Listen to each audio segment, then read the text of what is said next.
everyone please join me in standing for the Pledge of Allegiance?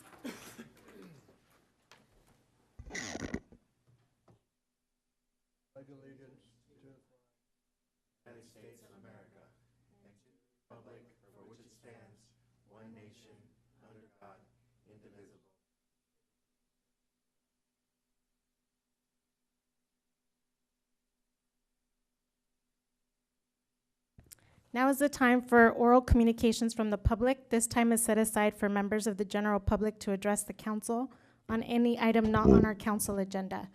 And you can come forward to the microphone, just state your name and address for the record before providing your comments to the council this evening. Seeing no one approaching the microphone, I'll return it to council for oral communications. Councilmember Dodge.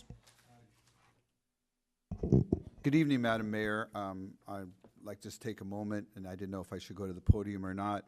I wanted to remind folks that I am running for re-election in the November 2014 campaign. I believe that I've been very successful in to be able to bring a new agenda to the city of Watsonville over the years. I have a campaign. I'd like to invite the public to my campaign kickoff July 10th, Thursday, 5 o'clock. At least go 618 Main Street. Thank you very much, Madam Mayor. Councilmember Hurst. Just wanted to remind the public that 4th of July is coming up. There's going to be a fantastic parade. More people in the town than you even know are in the town. And so the streets will be lined and they'll have a wonderful parade. But then at night, something else happens. A lot of fireworks go off, and some of them aren't safe and sane as we might like. And so I would just urge everyone to try and maintain the peace and the law and order, and make sure you have maybe a couple of buckets of water handy, because some of those fireworks are pretty big, I've noticed. So let's all try and be safe and sane as much as we can, and have a great 4th of July. Thank you. Councilmember Bilicic. I too just want to say what Councilmember Hurst said. I'm concerned about the 4th of July. I'm concerned about the fireworks. We know that there are illegal fireworks, and it happens, it seems, every year. And I would hope that people would, especially with this drought year, curtail their activities. And I also want to announce that I too will be seeking re-election for District 7. Thank you. Everybody already knows I'm running. Great. So, Vice Mayor Hernandez? Yes,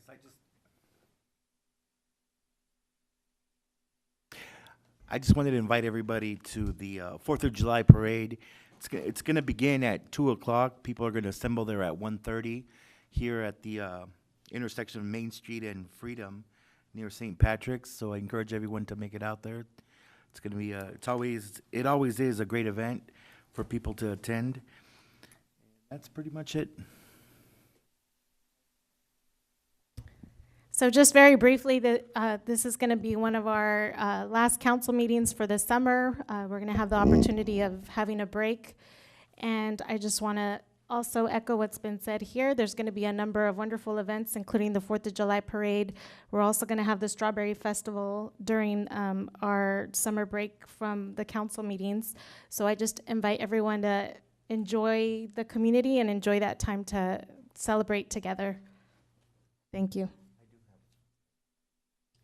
One more announcement from Vice Mayor Hernandez. I also want to invite everybody on Wednesday, July 9th at 6:30 p.m. here at the community room at the Watsonville Civic Plaza to the Downtown Watsonville Task Force Community Meeting. That's the downtown revitalization meeting that's going to happen. It's a community meeting where we want input from all the community. We want everyone to participate in the future of our beautiful historic downtown. And that's, again, Wednesday, July 9th at 6:30 here. Thank you. And we do have a report out from closed session this evening. Thank you, Mayor. The council considered all the items on closed session this evening and received reports, but took no final action on any of the items.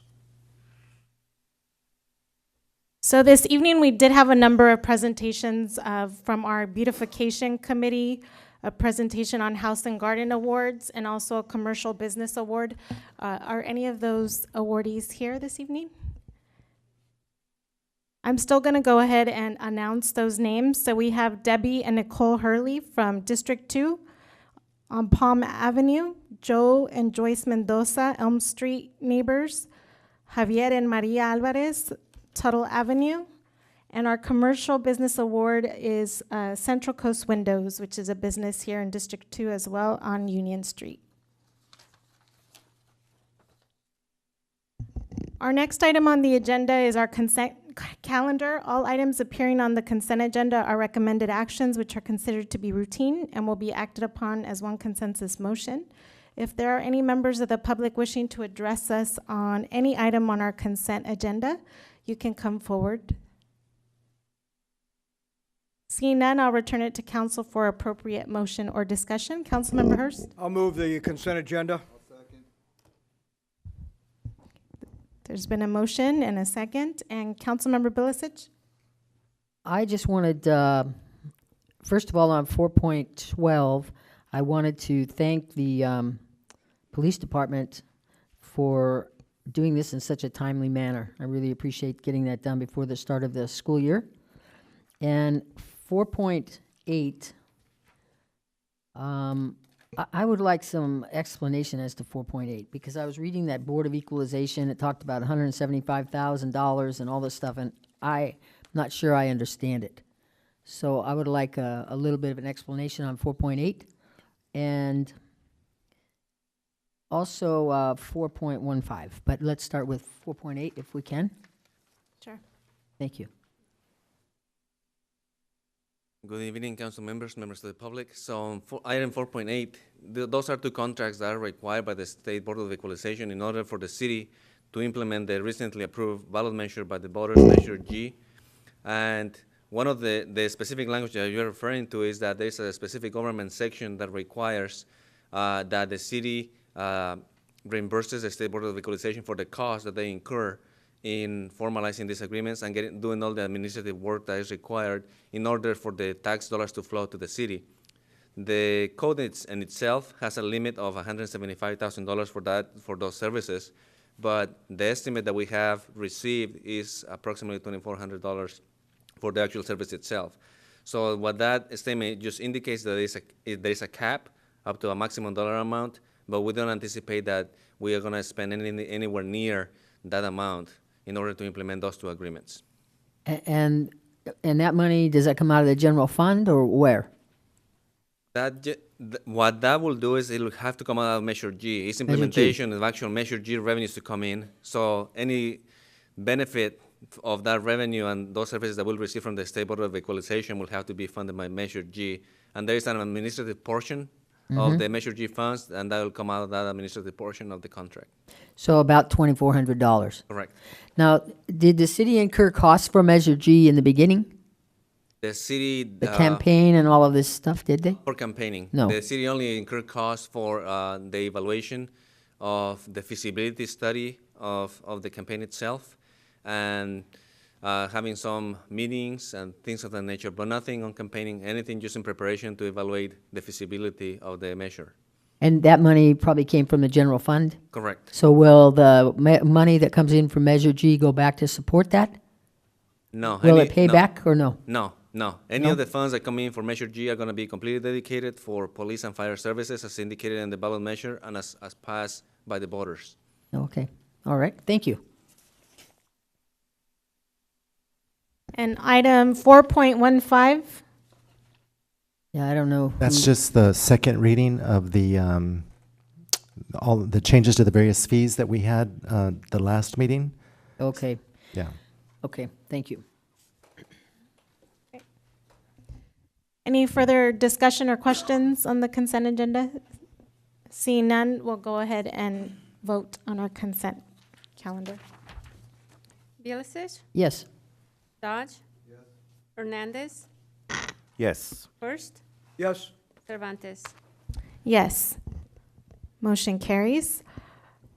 Our next item, and last item actually, is a consideration of an ordinance adding Article 12 of Chapter 1 of Title 6 to Watsonville Municipal Code pertaining to the administrative enforcement of animal control.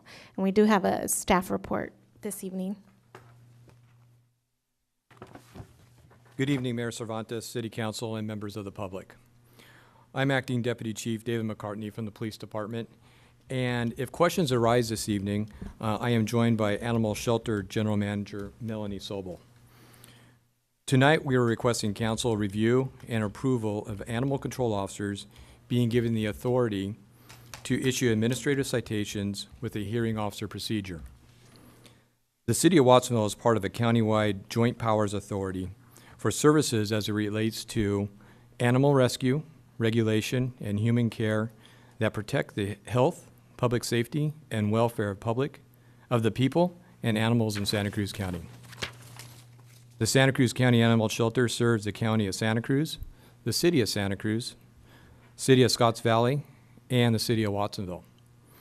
The animal shelter is governed by a board of directors that has representatives from each of the respective jurisdictions.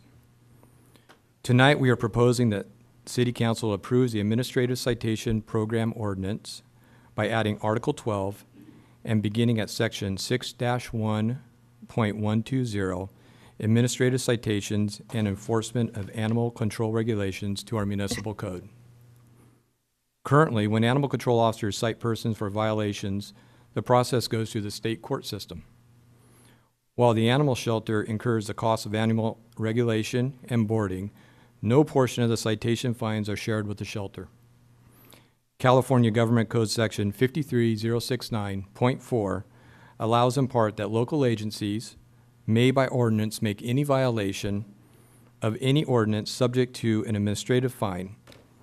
The citations will be handled by a hearing officer, and the resulting fines will be collected by the animal shelter. The County of Santa Cruz adopted this change to their county code in 2012. The City of Santa Cruz adopted the same change in February 2014.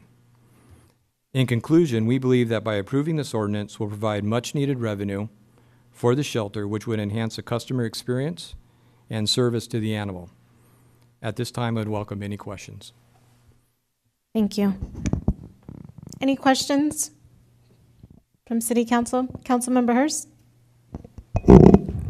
I'm sure there's going to be some questions in the public as to where that revenue comes from. The revenue comes from the citations that are issued, and then the fines, the corresponding fines, would go directly to the animal shelter.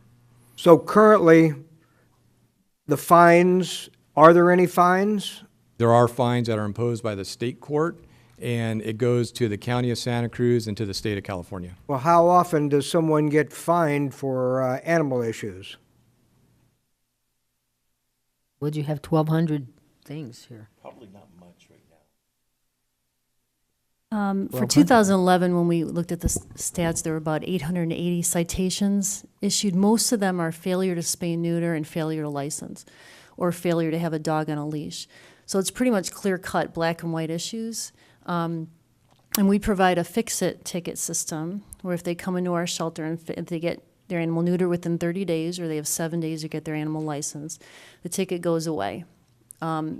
Currently, there's a $25 fee that does go to the court system. Under our program, there is no punitive fee. So if they fix the problem, the citation goes away and there's no fine. So we're trying to be user-friendly and allow an easy way for people to comply with the law. And it's one-stop shopping. They come to our facility anyway to license or to sign up for our low-cost spay neuter. This way they don't have to go to the court system and also to our agency. They can take care of everything at our agency. Is there any idea how many of those violations occur in the city of Watsonville, or how many animals are currently licensed in the city of Watsonville? I don't have the data for the breakdown of the citations for municipality. I do know that the last time I checked license compliance within the county, it was 14%, and it was 11% in the city of Watsonville. So what's going to happen for educational purposes to encourage people to license their pets and spay and neuter and all the other safety features that go along with pet ownership? Well, we actually, as our agency, again, we service the Santa Cruz County, City of Watsonville, Scotts Valley. We also contract with Capitola. City of Watsonville is the only municipality where we have a proactive educational program called our door-to-door campaign. We have animal control officers that go out door-to-door in plain clothes, talk to people about their animals, try to introduce enrichment programs, talk to them about spay-neuter laws, licensing. We don't ticket in this educational. Again, we're trying to educate and get people to comply with the law and to trust us as law enforcement. So City of Watsonville is where we are concentrating this program. There's no other municipality that we do this. We also have a free shot clinic every year we do in only the City of Watsonville. We just did it two Saturdays ago. We serviced 251 dogs with free microchips, free rabies vaccinations, and free distemper parvo shots. So we are actively trying to provide those services low cost and try to make it easy for people to comply with current laws. And of course, I have to ask, why would we receive such special treatment in that regard? Because per capita, Watsonville has the most impounds that come in. The most animals that end up at the Watsonville shelter, lowest license compliance rate, lowest spay-neuter compliance rate. They're the target population that we want to concentrate on. That's all my questions. Thank you. Councilmember Bilicic? Is this an economic thing as far as if you had your clinic, do you ask for financial information or does it go for everyone who comes or how does that work? It's anyone that comes that is a resident of Santa Cruz County. So even if they lived in City of Santa Cruz, they could come down to Watsonville and get a free services. We do heavily, again, our door-to-door campaign concentrates on letting people know about these services in the City of Watsonville. We advertise in La Ganga magazine in Spanish and in the Register Pajaroni, and we have a bi-monthly ad as well for our services. Thank you. Vice Mayor Hernandez? You know, I wanted to ask, you know, you're saying that you want the public to trust you, but is it going to change the perception of the public when you have like law enforcement powers or like for-profit law enforcement powers? Will that change the view from like the public? Or are you guys going to continue to be in the community and stuff like that, or more of a law enforcement role? Because obviously it's going to make money for the shelter when you have, you know, the ticket authority and you make the profit from it, right? So is that going to be different? Do you have any concerns with that it's going to be different relationship with the community?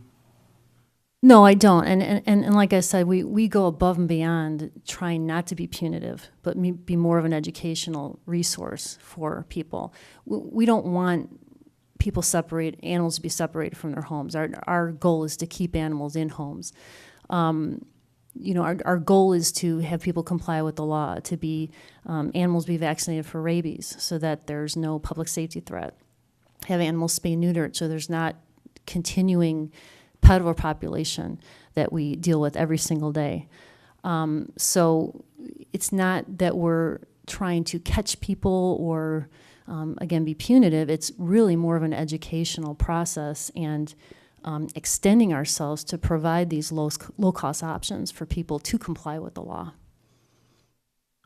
And part of this program is that if people do happen to receive a citation or administrative citation, that same person would probably get a regular citation and they'd have to go to the courthouse. They'd have to go to Santa Cruz County Courthouse or the one down below. So that part would be taken away and they'd be dealing directly with the animal shelter. So we'd be taking almost a part of that law enforcement aspect because they're not having to go to the courthouse.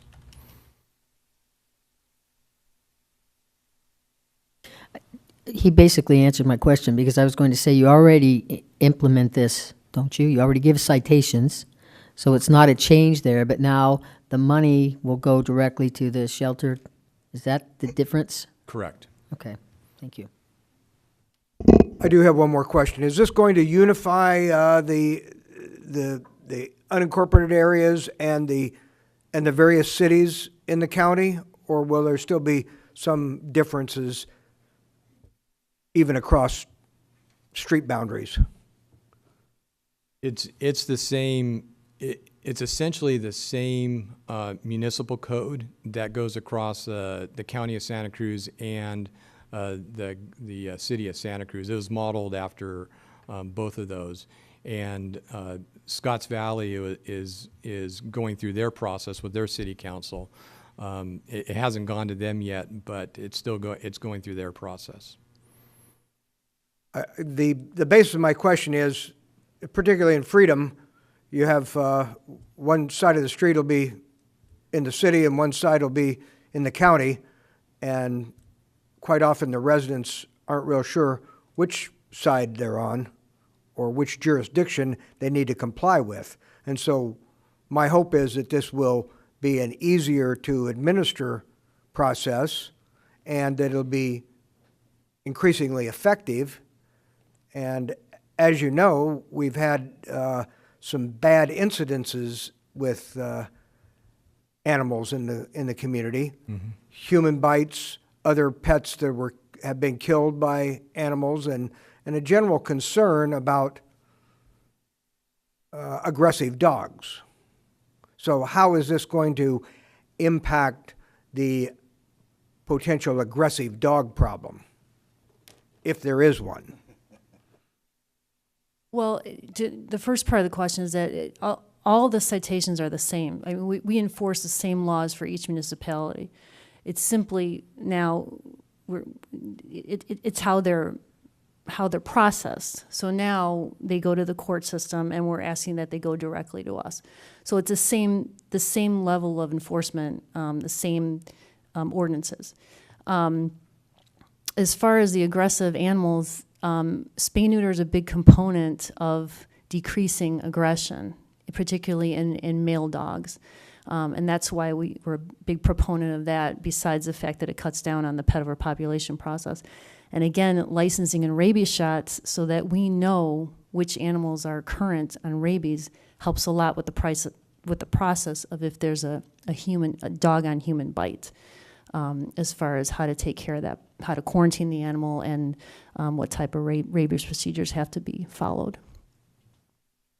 And Melanie had mentioned earlier is that to me was that the serious cases, such as a human being bit by a dog, and those kinds of cases that are very egregious are still going to go to the courts. They want to be handled at the animal shelter level.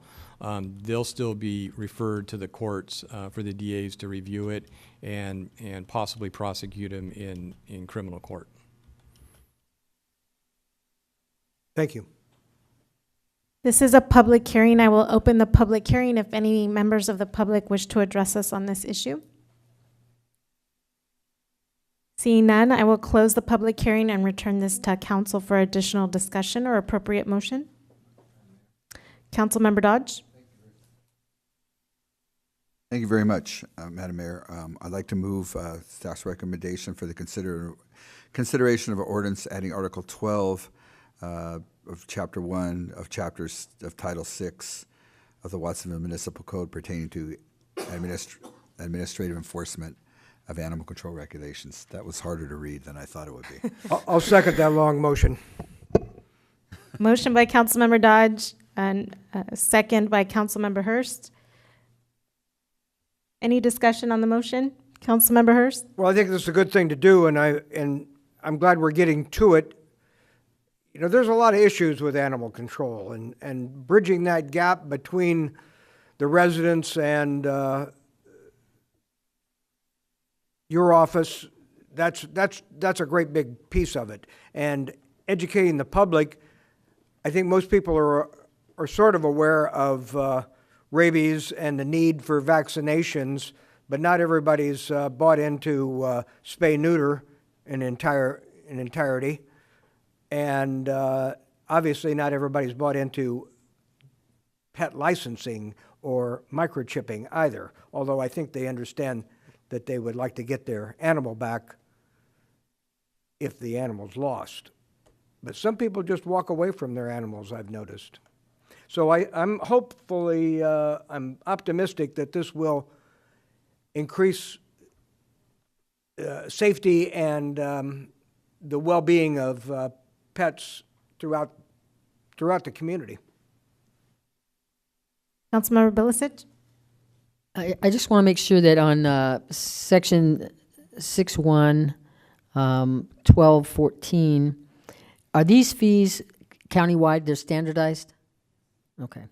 Thank you. Additional questions or discussion?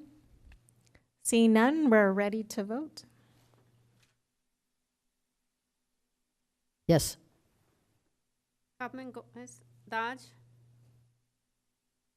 Dodge or Kaufman Gomez? Dodge, Dodge, yes. Hernandez, Yes. Hurst, Yes. Cervantes. Yes, motion carries. Thank you very much for joining us this evening and explaining the changes, and as well as where the revenue will now be staying local. And good luck.